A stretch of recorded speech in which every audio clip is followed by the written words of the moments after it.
This is CBC Winnipeg News.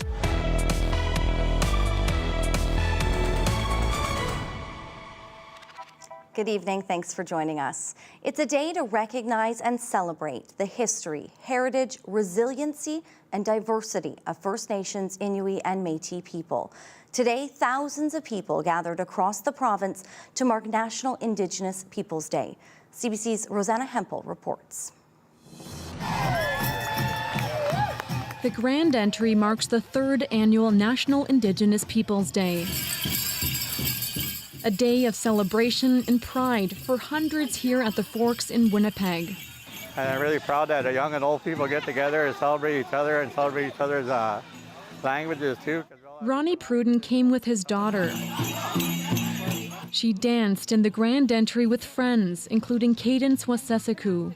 I felt very powerful and honored because some Indigenous kids don't get to dance in the Grand Entry. Pruden says this day is emotional for him. He's learning about his Ojibwe culture and language and sharing it with his daughter. That's what organizer Wayne Mason Jr. with Wase Healing Center hoped their powwow would bring. We think it's very important that we get together on Indigenous Day to celebrate our resilience, what has happened and where we are today. It's a time to come together and celebrate with the powwow, the beautiful regalia, the colors, the drum. Celebrations also got underway across Manitoba. In Brandon, people gathered at events for bannock making, dance, and a talent show. I really do like the music, and there's so much different variety. You get people who are singing popular culture stuff. You get some of the older songs. You get the jiggers. You get a lot of different fiddle music and things like that, which is just beautiful to hear. The festivities continued for families in Thompson with bannock, contests, and music. Back in Winnipeg, Ronnie Pruden says the powwow is a celebration that lets him connect with others, especially through speaking his language. That means we're very happy to be Native today. Rosanna Hempel, CBC News, Winnipeg. Today was a milestone in Winnipeg's reconciliation journey, a busy expressway that for years bore the name of a former residential school proponent will now honor the children who attended those schools. Indigenous leaders and community members gathered for a ceremony to mark the official renaming of Abenogi Mi'kmaq. CBC's Cameron McLean reports speakers reflected on the importance of preserving Indigenous languages.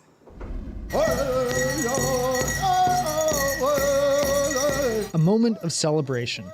Indigenous leaders and politicians, elders and young people, all gathered in the St. Vital Park to formally mark the renaming of Abenogi Mi'kmaq. Sandy Bay First Nation Chief Trevor Prince says it is a point of pride. Today, we're renaming one of the biggest streets in Winnipeg.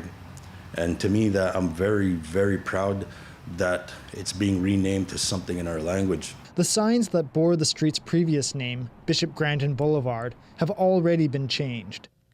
The street was named after Bishop Vital Justin Grandin, who advocated for Canada's residential school system. The new name means Children's Way in Anishinaabemowan. Elder Betty Ross remembers what it was like going to residential school. They told me, "You hush up. Your language is filthy. You don't matter. You just go sit in that corner and hush up." The ceremony also marked the renaming of Bishop Grandin Trail to Awaisasak Miskanaw, which is Cree for Children's Roadway. And Grandin Street becomes Tapwewen Way, which is Michif for Truth. Winnipeg Mayor Scott Gillingham says more names may be changed in the future. It's a work that the City of Winnipeg Council, in partnership with the Welcome Winnipeg Committee and the city's Indigenous Relations Division, is doing in partnership. I think that there's opportunity for more naming of places and streets to reflect Indigenous names. On National Indigenous Peoples Day, the new name honors the experiences of residential school survivors and the children who never made it home. Cameron McLean, CBC News, Winnipeg. Residents in Winnipeg's William White neighbourhood say they want the city to do more about burned out buildings. In one block of Power Street, 4 houses have burned in the last year. The Residents Association says there are around 50 homes that have burned and not been cleaned up. Daryl Warren says the city has taken steps to beef up enforcement on derelict properties. The problem is these properties are sitting way too long. The other thing I'd be looking at the city to do is bring back the arson task force, because we know from previous experience that the numbers actually dropped when they actually had a task force working on it. Mayor Scott Gillingham says he's asked the city's legal department to look at ways of speeding up the process to seize derelict properties. The inquest into the death of an intoxicated man in an RCMP jail cell in the PA concluded today. The purpose of the court hearing is to make recommendations so that this doesn't happen again. The I-Team's Caroline Bargout was there and joins us now live. Now, Caroline, before we get into what happened at the inquest, what can you tell us about this particular case?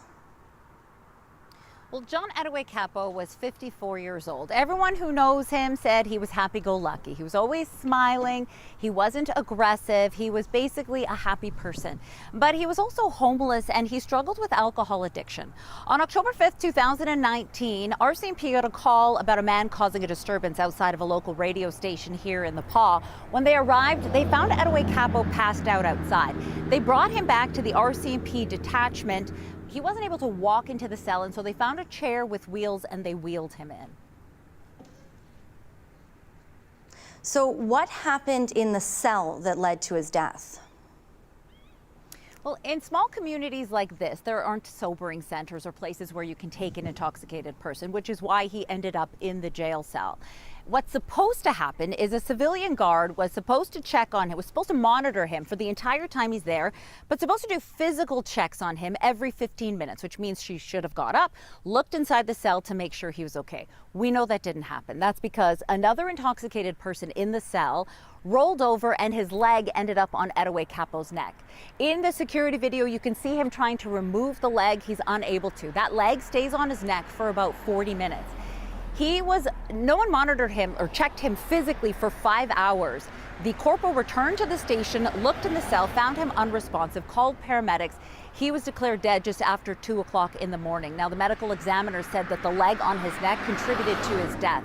His son, Jeremy Edaway-Capo, was here at the court listening to the inquest for the entire week. He says he's been waiting 5 years for answers, and he finally got some. He could have had another day, could have had another month, could have had another year. Like, that's something that I'm very heartbroken about. So, Caroline, what's the next step? So the judge will write a report and issue some recommendations to make sure that something like this doesn't happen again. Ben Wickstrom was the Inquest Crown Counsel. I think it's important when people die in situations like this that we remember them by taking a hard look at the circumstances of their death, and it's a way to honor them, and I hope that we did that.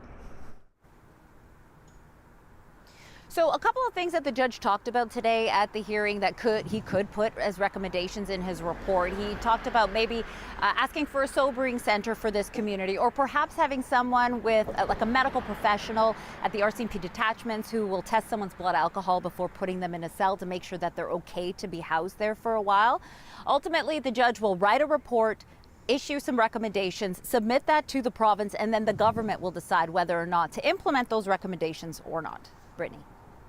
All right, that's CBC's Caroline Bargout. Thanks, Caroline. A 16-year-old girl was found dead in Easterville early this morning. RCMP say the call came in around 2 a.m. The teen was found with obvious injuries in a field in the community.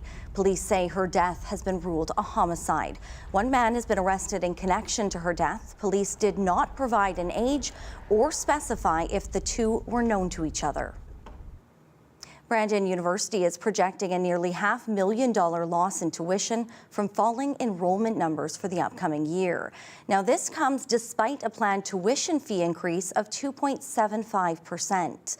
Well, While domestic enrollment is set to rise by 3%, the university says its budget will take a hit from a decrease in international student enrollment, which is expected to drop by roughly 20%. It blames in part changes to federal regulations around study permits. The student union says it could impact the overall campus experience. The university did still manage to balance its 2024-25 budget, but that's thanks to an 11th hour injection of more than $7 million in provincial funding in May.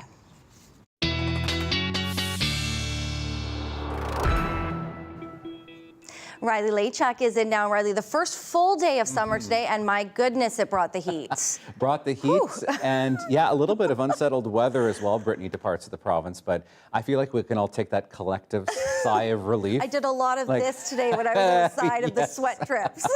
Yeah, you and me both. It was one of those beautiful days to be outside today. Let's have a look at satellite radar because we do have a few things to look at here, including some cloud that's starting to build in. This ahead of another area of low pressure that'll impact Manitoba.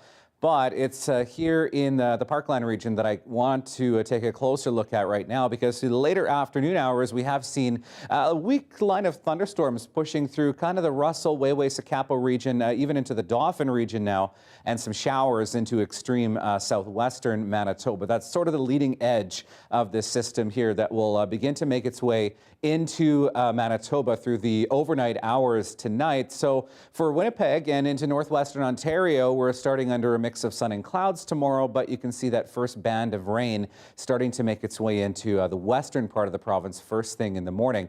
So here's the center of that low. As it crosses into Manitoba, we start to see clouds building in to the Red River Valley once again as we get through the later afternoon hours. The possibility of a few rumbles of thunder and a quick moving line of showers that we'll see through the late afternoon. So for the Red River Valley, at least tomorrow, not a total washout, but be prepared for some wet weather and maybe some rumbles of thunder through the later afternoon. That low continues to make its way through central Manitoba into northwestern Ontario, bringing some scattered showers as we get through the first part of Sunday. We clear out nicely in southern Manitoba for Monday, and we're starting with a mix of sun and clouds. The potential, though, as indicated here on Futurecast at least, I think this is making this area of rain a little bit more prominent and heavy than it really will be, but we do have the chance for some unsettled weather once again as we move through the later part of Monday.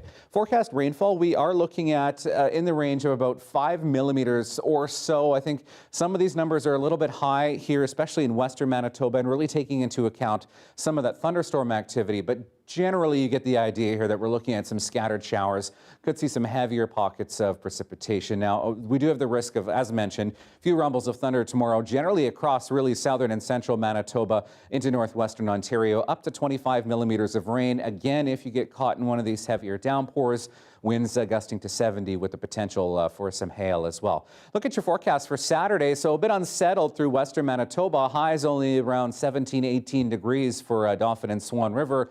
Potential for some showers through the later afternoon through the Interlake and the Red River Valley. 23 in Winnipeg, 24s and 25s into northwestern Ontario. But look at some of these temperatures in the north. 27 in Lynn Lake tomorrow, 28 in Thompson, turns into a 29 for your Sunday. Much brighter conditions and much warmer conditions across southern Manitoba as we get through the day on Sunday. So we're looking at 25 for Winnipeg Sunday. Watch for that humidity, which I'll talk about a little bit later for Monday with that potential for thunderstorms. And then, Brittany, we're back seasonal by the time we get to about the middle of next week. Thanks, Riley. You're welcome.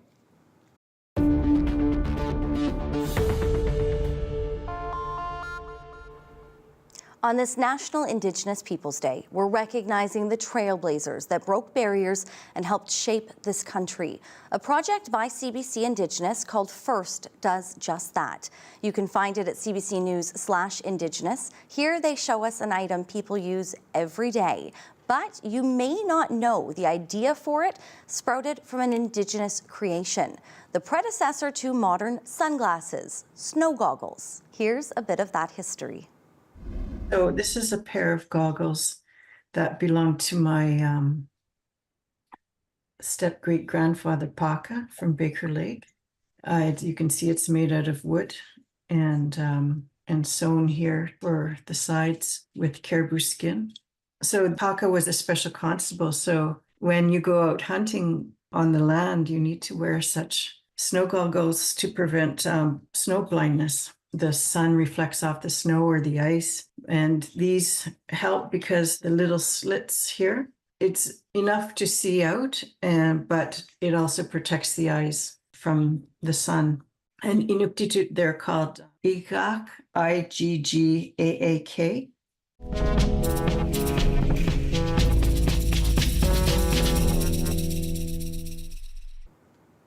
Today marked the end of an 8-week language course for about 24 students, but it's just the beginning of their fight to keep the Ojibwe language from disappearing.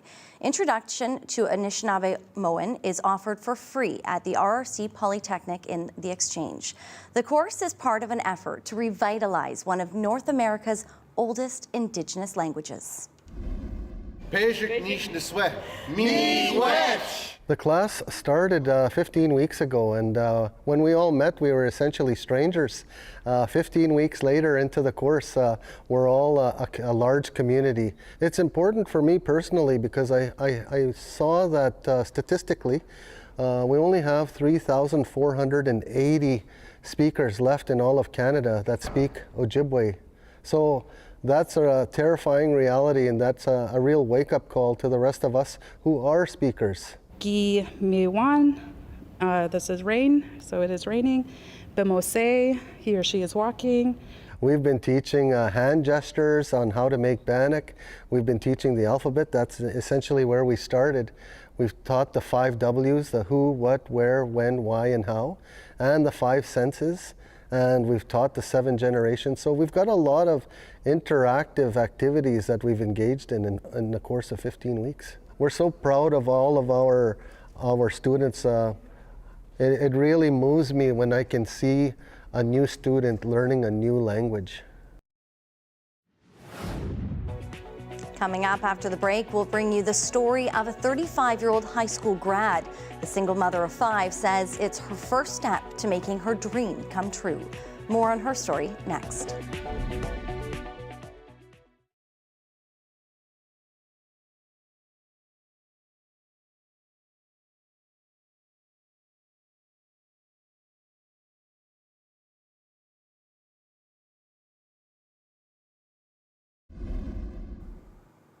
June is graduation season. All week long, we've been bringing you stories highlighting some of the accomplishments of this year's grads. CBC's Zubina Ahmed brings us the story of a First Nation woman, a single mother of 5, looking to become a nurse. Clearing away any negative energy from her life, Christy Dawn Wilson is looking to start a new phase in life. The 35-year-old, who's from Sconan First Nation, earned her grade 12 mature student diploma from Urban Circle Training Centre and is going to the University of Manitoba's pathway to Indigenous nursing education. Since my father got sick when I was young, I feel like he's one of my biggest reasons why I want to be a nurse. If I can give back to my community, maybe I can just save people. As a single mother of 5 and celebrating 3 years of sobriety, Wilson says graduating from high school is nothing short of a miracle. I feel like school has helped me so much, knowing that I can do it and make it through and be successful. Instead of graduating at 18, she had a first daughter. She says the loss of her father and then of her brother to addiction pushed her further into her own. Wilson says after 8 years of living with addiction, she decided to pick up the pieces of her life and went back to school for her kids.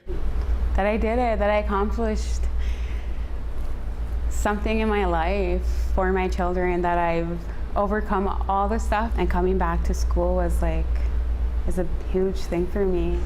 Wilson says juggling kids and school isn't easy. Teachers at the center are extremely proud of her. Wilson says her kids were proud to see her graduate, as she is working towards giving them a better future. Zubina Ahmed, CBC News, Winnipeg. The Winnipeg Blue Bombers are set to host the BC Lions tonight. It's only the third game of the season, but it's an important one for the Bombers. Winnipeg is looking for its first win of the season, following an uncharacteristic slow start. The CBC's Gavin Axelrod has 3 things to watch for in tonight's game.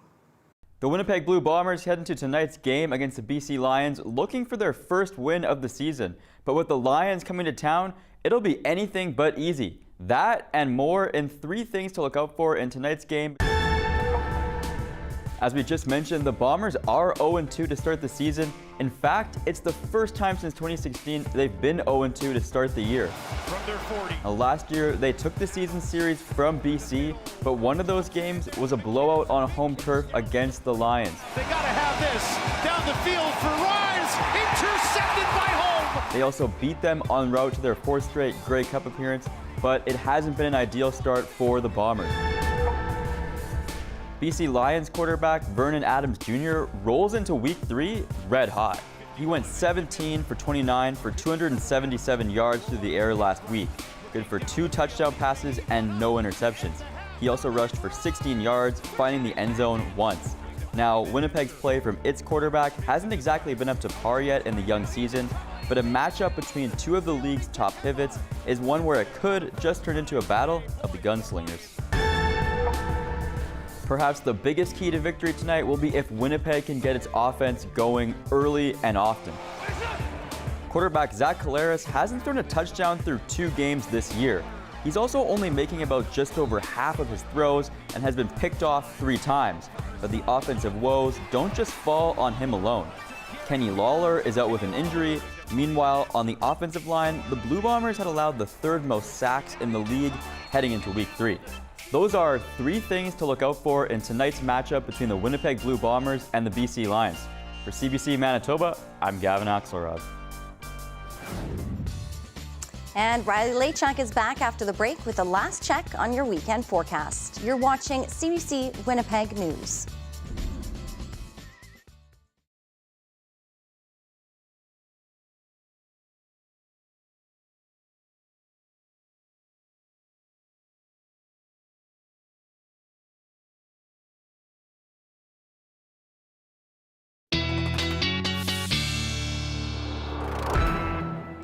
Well, couldn't let you go into the weekend without the dog walking forecast, of course. Here is Duncan, who looks like he may have just gotten out of the bath or something, looking a little bit wet.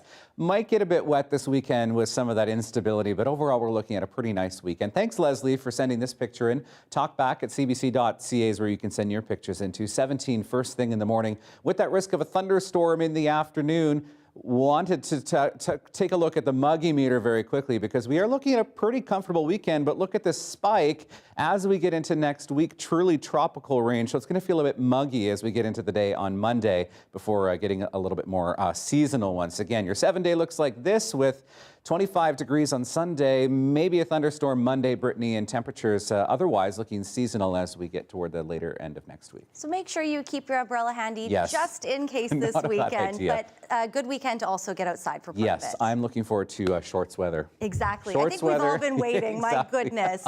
Thank you so much for joining us here all week long. We love spending our night with We you. do. We'll see you back here next week.